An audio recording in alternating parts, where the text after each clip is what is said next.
this book, but this talks about his background, and we're going to talk a little bit more about current day affairs. You first come to the Tug Hill area. Well, I first came back in the late 40s, and I've never regretted coming here. Mm-hmm. What made you decide to settle in this area? Well, I'd lived around New York State in different places for years, and I kind of had a yen for the North Country. I liked that kind of thing, the spruce trees and, the feeling of the North Country. And we were looking around I had the feeling that I could run a farm, and I did come and buy a farm here, and I soon got cured of that. We used as a lead-in a book that was written about your ancestry in your early years, and it was called The Jackson Hill Hermit. Where did you get the nickname Hermit?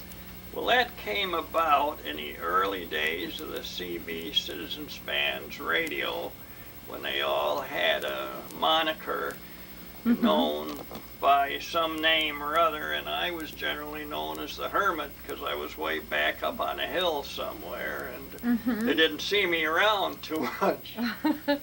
Well, and that's where that name came from. Your community involvement sort of belies the nickname, but it's understandable. Well, at times I don't mind being a hermit. I like being by myself and just giving me time to think and read. So what are some of the community involvement things you've done? Oh, there have been quite a few of those. I think the one that I really liked the best and felt I contributed the most was the centralization of the Adirondack Schools system, of which I was citizens chairman. And it was hard at the start convincing people we should do this, and maybe in looking back some people have said we never should have done this, seeing the emphasis seems to be going back to small schools today. But at this time, that's what it was, that you had to graduate at least 100 from your school to make it worthwhile and viable. Now, other community activities, of course, I established WBRB Radio, which took some doing, and owned that for a number of years. Leon Renaudin was the basic manager for most of the time and did a good job, but I was not around. I remember Leon at one time said, this station runs better when you're not around. So I said, well, I guess I won't be around for a while. That's fine by me. I got a lot of other things to do. And then the next thing he said to me, why aren't you ever around here? I don't see you. We're having to communicate by telephone all the time. That was another. And after I sold that, when I still had that, I had an opportunity to acquire the Herald, and I went in with a partner, so-called, and I said, well, you run the thing, I'll put some money in it and work with you. And we never even got it started before he backed out. So I said, well, I've kind of gotten interested in it, so I went in with the deal. And I haven't regretted that. It's not as demanding as the radio station, which runs every day, and you're always on deadlines there. And I got a good crew down there now, and they're doing a whale of a job, and so that's fine. I can't think of What about the community health center? Did you have anything to do with that? The community health center, which is on Route 12. We worked hard and long on that to get doctors, and we had some, and they left, and I learned more about doctors when I had that job of being on the board than I ever want to find again. And some of the things are not too complimentary, but basically there's a need of doctors in the area, and it's working out well now, tied up with St. Luke's. I think they need another doctor there now. We may lose our present doctor unless St. Luke's comes up with somebody. And then there's a motel. Oh yes, that a lot of people told me, well, they never thought the motel would work here, and they said, you're putting up too big a place and too fancy a place. But I said, what do you mean it won't work? Because it's on a main highway and there's no competition. For instance, they said, why don't you go up to Old Forge? That's where all the business is. And I said, yeah, but all the motels are up there too, and there's none here. And soon after I got it up, I got some comments from some of my Canadian guests who came through here. He said, you know, we used to call this the desert through here because there was absolutely no accommodations. And they were on their way from, for instance, Toronto to Cape Cod or something like that. And they said, now at long last, we've got something here we can stay in. Mm-hmm. And other people found it the same way because they were staying in Utica, Rome, or Watertown to serve this part of the country, or even Old Forge. Mm-hmm. And that has been an outstanding success. We had to put an addition on that, and it's been interesting work. It wasn't too big then. No, it was not too big. It was too small, rather, what the soothsayers said. Mm-hmm. And Well, aside from your community activities, you've also done some traveling since you lived here.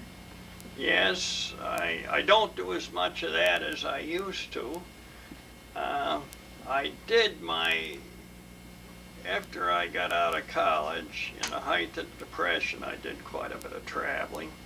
Some of it was free and on the house, like hitchhiking and riding freight trains, but these days, you know, you don't do that anymore. In fact, nobody picks you up if you're a hitchhiker, and I guess freight train riding is frowned upon. Mm-hmm. But in those days of the Depression, when there was no work and anything, why, that was the way you got around.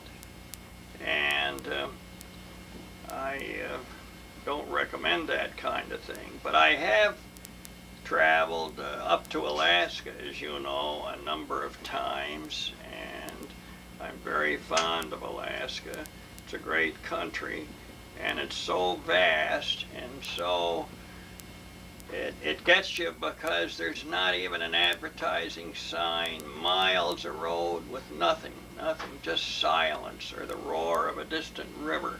And you get up on a half a mountaintop and look, and it just seems endless and nothing but nature.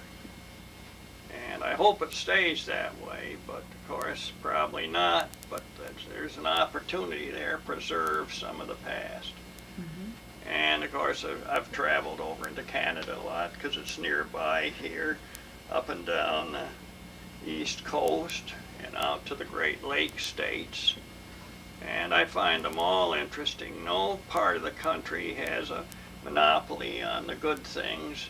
There's something good in each area one way or the other. For instance, I had somebody tell me, well, what do you see good about the flatlands in the West?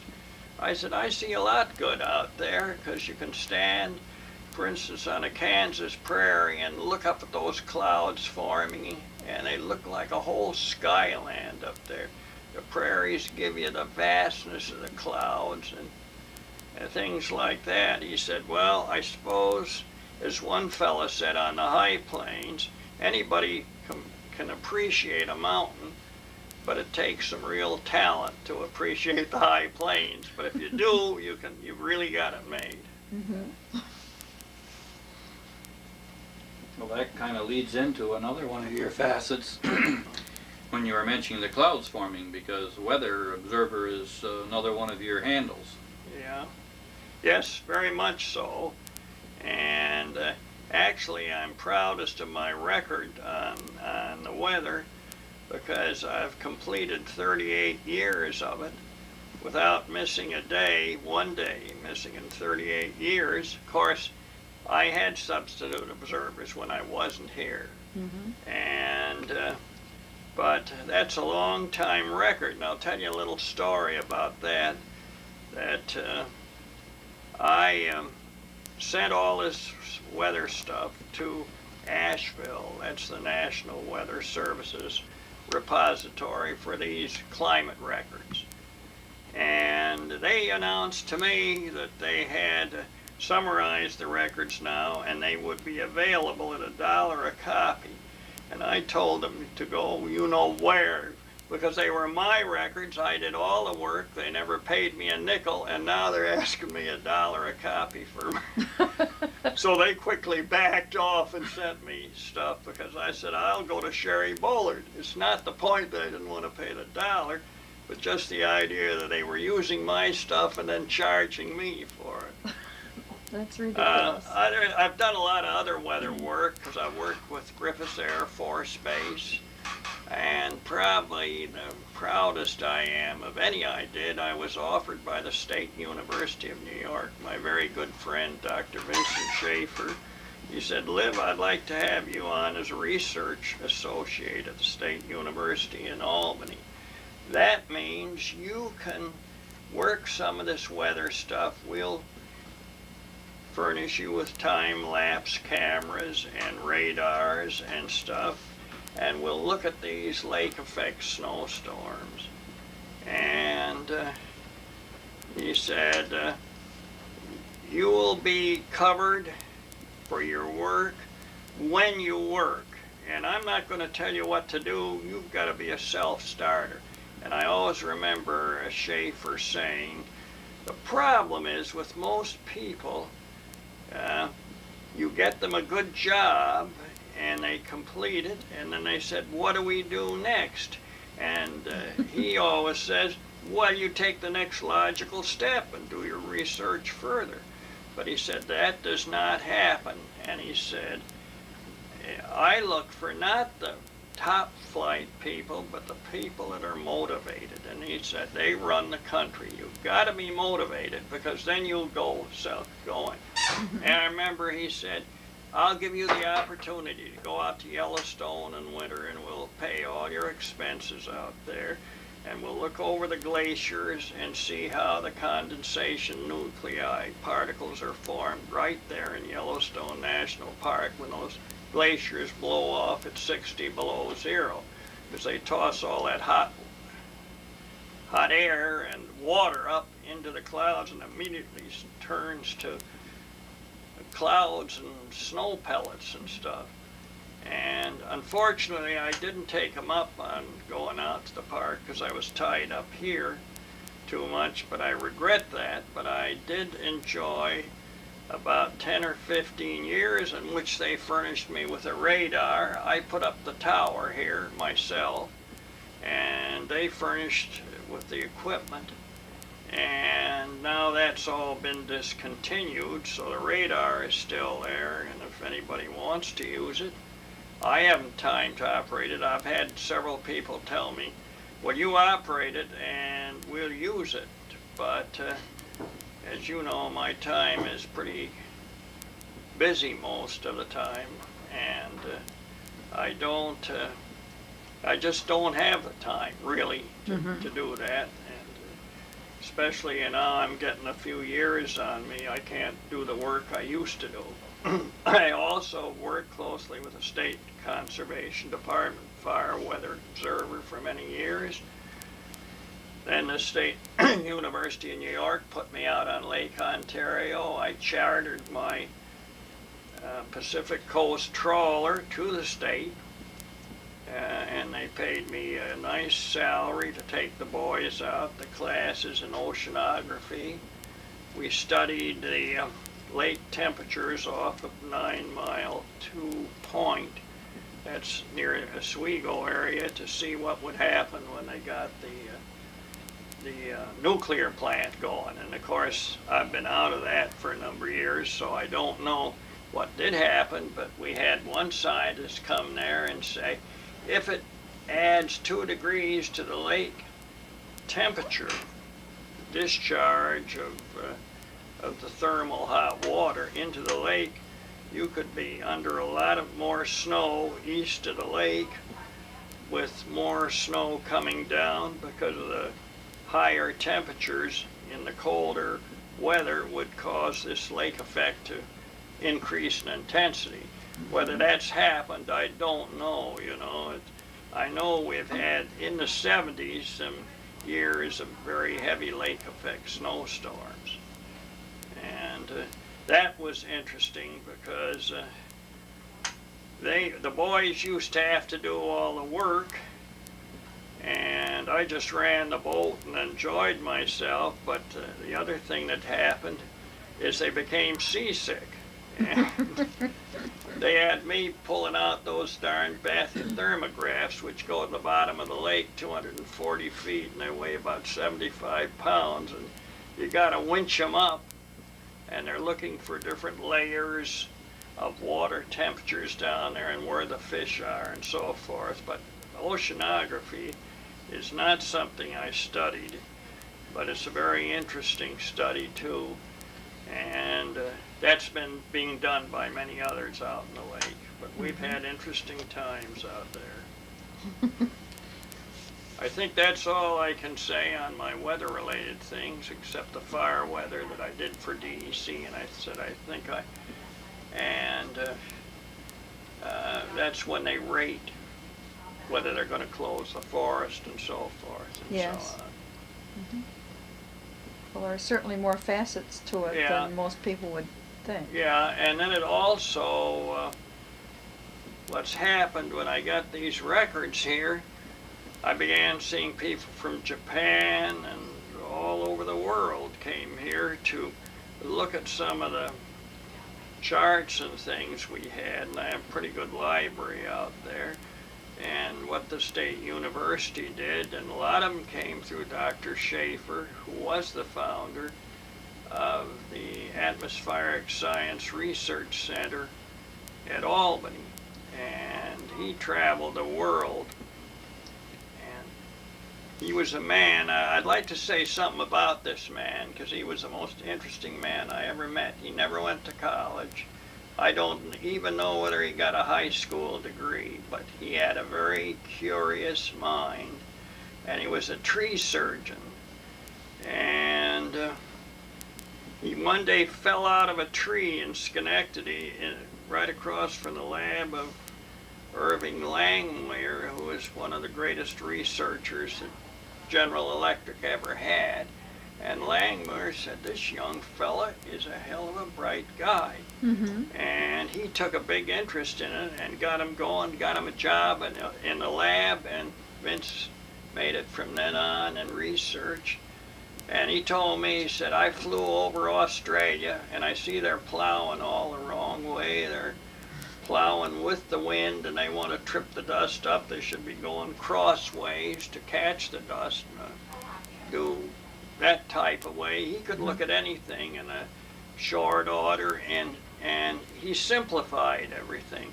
Other people working in weather had these mathematical equations that went on for days. And then they came to a conclusion. He said, you don't need all that baloney. Here's what it is. Mm-hmm. Simplified it. And a great gentleman. I learned a lot from him in my associations with him. One weather phenomenon that we were discussing is you have some pictures there that were taken this winter of those snow rollers. Would you like to hold 2 or 3 of those up, and we'll see if we can Sure, I'd be zero in glad on to. them? I didn't take these, Ed Schnabel did, and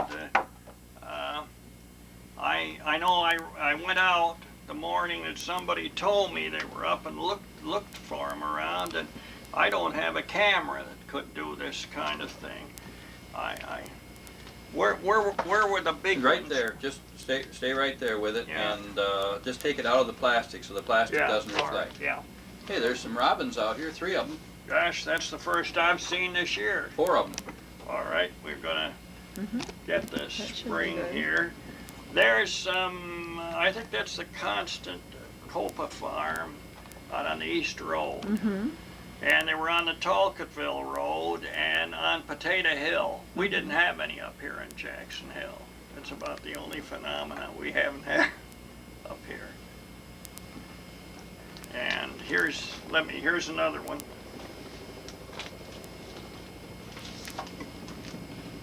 This is out somewhere out there too. These things occur when the temperature has to be just right, the snow depth has to be just right, the wind has to be just right, and the temperature is just about at or near the freezing point. winds are blowing pretty strong, they get a little nick in the snow and roll it up. And if there's a crust under the powder that's on a crust, that's when they seem to do their best. Now, as you said, Don, you've only seen them twice. I've only seen them twice. And there is a lot of interest in these things, and you can sell these pictures to scientific magazines. And Ed said, I'll take some. I said, well, I can get these published in magazines, and we'll see what happens here. But What was the biggest snow roller he mentioned or measured?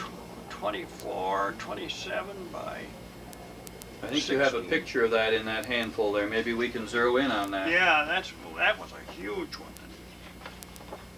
Is that the one you were? Yeah. Well, those are some of the big ones where he's got them. 27 inches long. Yeah, and of course here's one that I think's very dramatic. You know, it shows the hole, right? Yes, it does. And when everything is white on white, it's hard to get Yeah, that. and that's the problem. I haven't got a camera that does it. Ed said I had some job I had to lay in the snow. People thought I was nuts out there in the field. But anyhow, he likes a challenge like this. Ed's a good photographer. Yeah. And when you have white on white, though, that's when it's really tough going. But that's another phenomenon that people like to talk about. I don't know what the world's record snow roller is or anything, but I remember it must have been all of 15, 20 years ago. I saw them on the Woodgate Drive, out there towards beyond Hawkinsville a little bit. There was a fields full of them. I think we had them up on the farm at that time too. Yeah.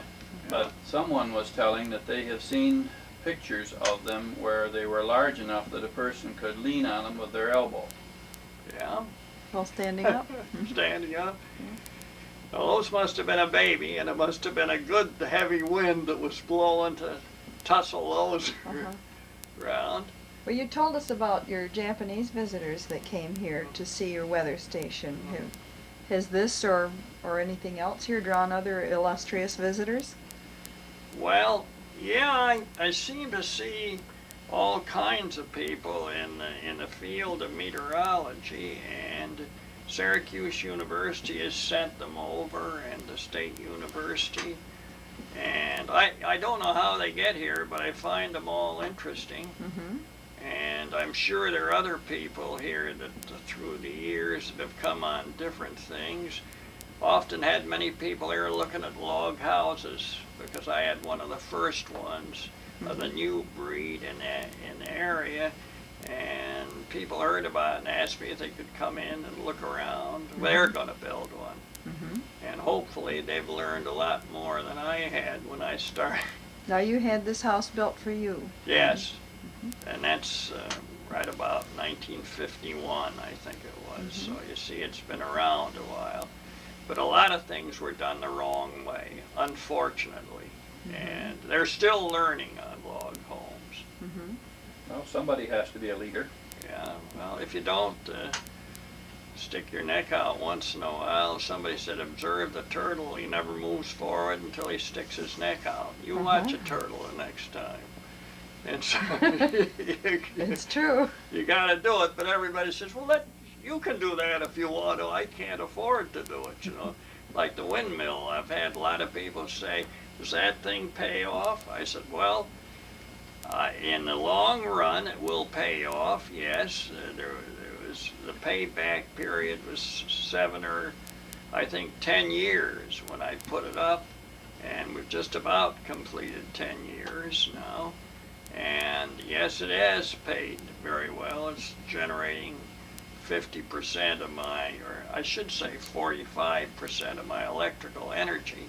But I haven't had it this winter because we've had a condition of a breakdown, and so many people got out of the wind energy business that that you can't get anybody to repair them, and you know, then it's hard to get the parts, and one company has bought up another company, and there's been a lot of problems that way.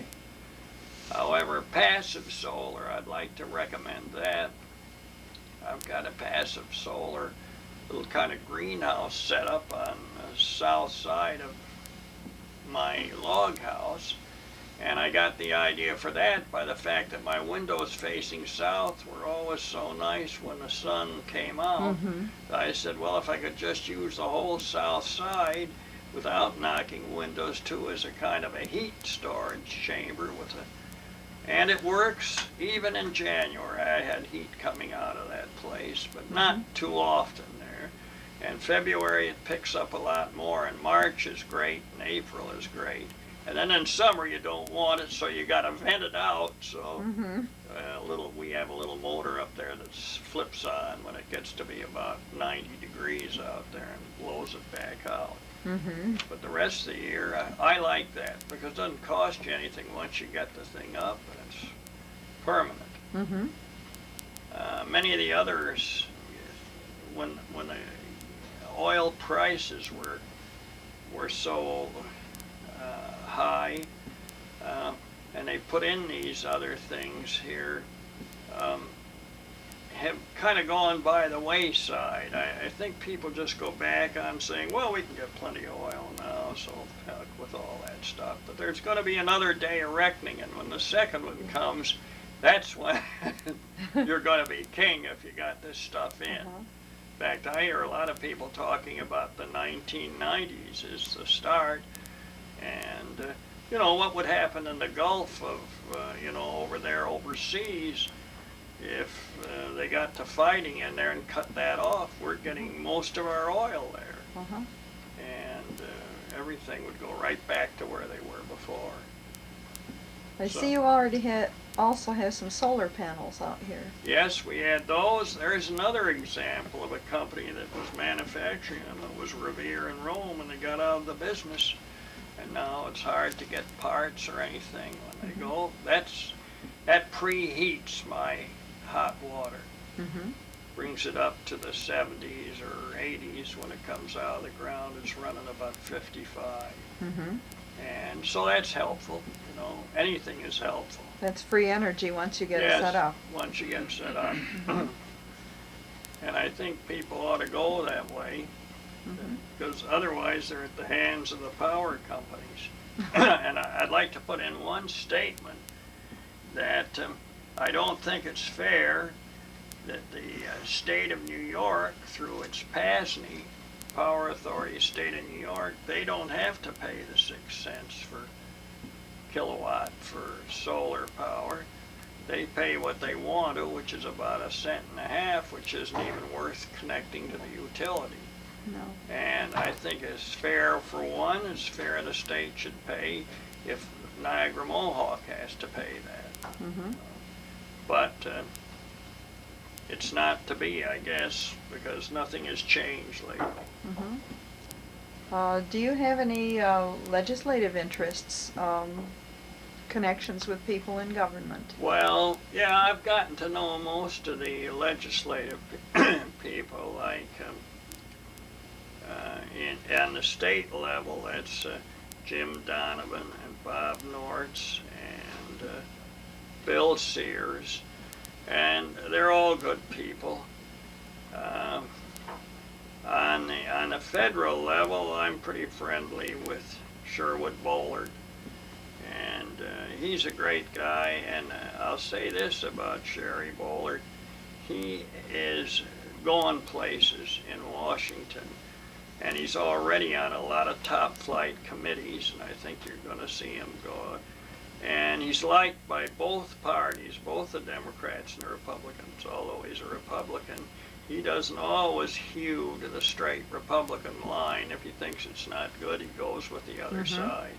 And a lot of people give him a lot of credit for it. On the other hand, some of the outright politicians who only think one party don't like it for it, but basically he gets elected every year. Bob Nortz is another great fella too. He's way he runs things is great. He's got as much interest in us here as he does in his own county of Lewis. And I've found him a very good man to work with. Good. They're all good people, I think, or try to be. Well, since this is a series on Tug Hill, I'd like to get your estimate of where Tug Hill is located. We've heard a lot of different stories on this one. It's back of there. You know, that's what the old timers said. Oh, yes. You somewhere back there. And Uh-huh. even if you were up in the middle, halfway, 3/4 of the way up the hill, it was always just a little further on. Uh-huh. But when we got into this, because I am on the Tug Hill Commission, in fact, I'm one of the oldest members. Myself and Dick Marks were original appointees, and we're still sticking it out. I perhaps should be off of it now because, you know, I haven't had time to go to some recent meetings, and there seems to be so many things to do, but it's been an enjoyable job. But we approached it at the start by saying, well, yes, we know where the core of Tug Hill is, like, you know, the core towns, like Harrisburg and Osceola and Montague. I especially think Montague could be the center of the hill if any place was the center of Tug Hill. But anyhow, it's not only Tug Hill by the land mass, but we also looked at soil types, which were continuous. And we looked at the type of forest that was there, and that was continuous. And so we brought it right down to Oneida Lake on the south and almost into the Black River on the north. Basically, we let the Black River run as a boundary in most cases. And then there was a lot of feeling, well, what are you doing with the town of Trenton in it, and other places like that, but basically they were of that same general upland surrounded by the Black River and the Mohawk River and the Black River on the north and Lake Ontario on the west.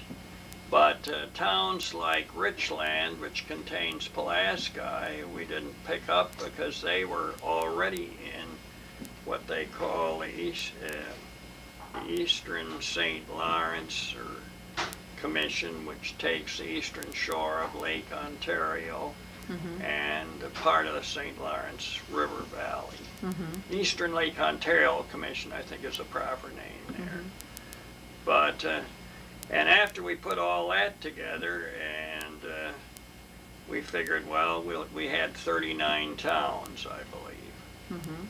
And some of them didn't seem to be very happy to be included in it, and others wanted to be included in it. So, but I'll say this for the commission: the staff is a hard-working group. They can think of more things to do and new things to come along. And I remember when we first went out, they said, "Well, why don't you get back to Albany or get out of here?" You know, there was a lot of hard feeling. Who the heck are you guys, anyhow?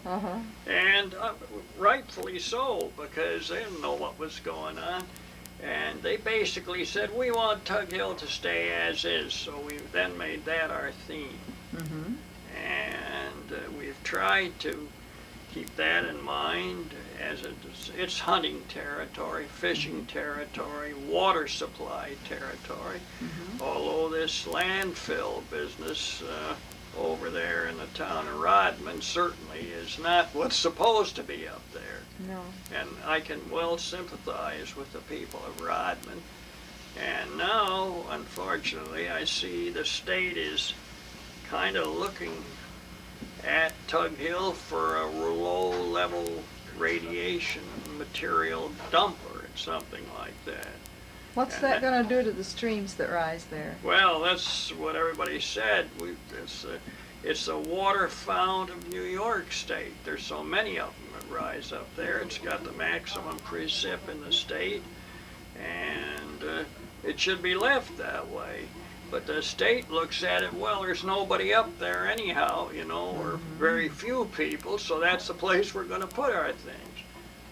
But how that'll all be resolved in the end, I don't know. But that's going to be the battle of the future when they try and put some of these other dumps up there along with the big one.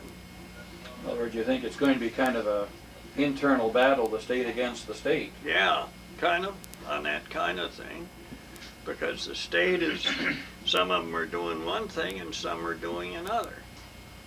And then there's your Development Authority of the North Country that said, well, we put it where we thought the soils and drainage, percolation and stuff was the best for such a thing like that.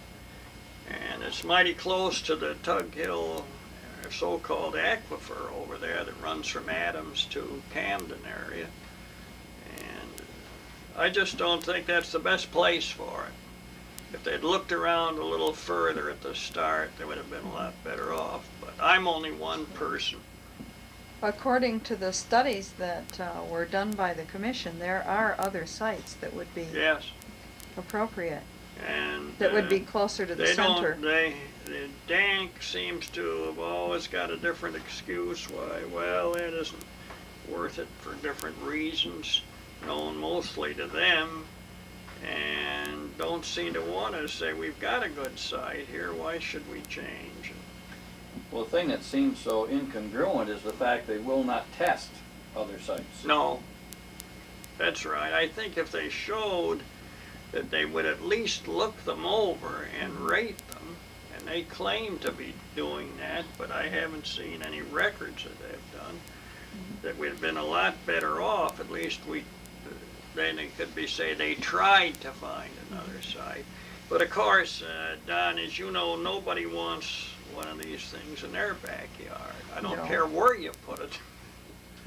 What do you think the future is going to be of waste recycling? Where you're going to... I think that's got to be a must, recycling. And it's interesting what Rodman has done. They've started it. Mm-hmm. And out in western New York, Hamburg is doing it, and they're Mhm. very successful. And I think people, once they understand what will be done, it'll cut down on these huge landfills. It'll put this material back to use again.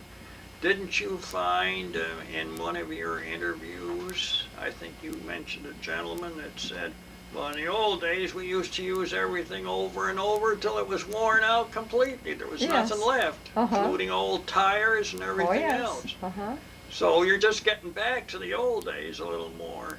Uh-huh. Now, I think what has happened, the packaging industry has come in so strong that we're just flooded out with all this material.